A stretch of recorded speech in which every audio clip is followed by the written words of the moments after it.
इसका पाकिस्तान से कोई लेना देना नहीं है, ये मौज मस्ती करने के लिए आए हुए हैं। और ये तो सारी शक्लें इलेक्शन हार गई थी, इनको जाली फॉर्म 47 के ऊपर पाकिस्तान की एस्टेब्लिशमेंट ने लाकर हमारे ऊपर मुसल्लत कर दिया है और अब इनको वजारतें चाहिए। उधर फौजी मर रहे हैं, शहीद हो रहे हैं, उधर एफसी वाले शहीद हो रहे हैं, पुलिस वाले शहीद हो रहे हैं, सिविलियन शहीद हो रहे हैं, बलूचिस्तान खैबर पख्तूनख्वा जल रहा है, पंजाब के अंदर बैड गवर्नेंस की इंतहा हो गई है, सवाए टिकटॉक के और कोई काम नहीं है। वफाकी हुकूमत ने कर्जे ले लेकर पाकिस्तानियों की कमर तोड़ दी है।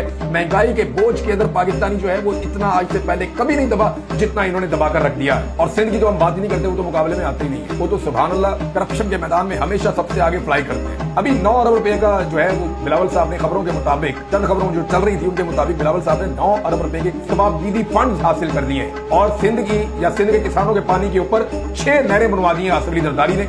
बंद कमरों में कहते हैं नहरें बनाओ, बाहर निकल के रोला डालते हैं हल्का हल्का दोनों बाप बेटा, हल्की हल्की ढोलकी बजा के बाहर निकल के जो है एहतजाज करते हैं और अंदर बैठ के कहते हैं बनाओ नहरें बनाओ, कोई बात नहीं, हमें फंड दे जाओ, बस पैसा दे जाओ हमें, ताकि हम अपनी मर्जी के काम पाकिस्तान में करते जाएं।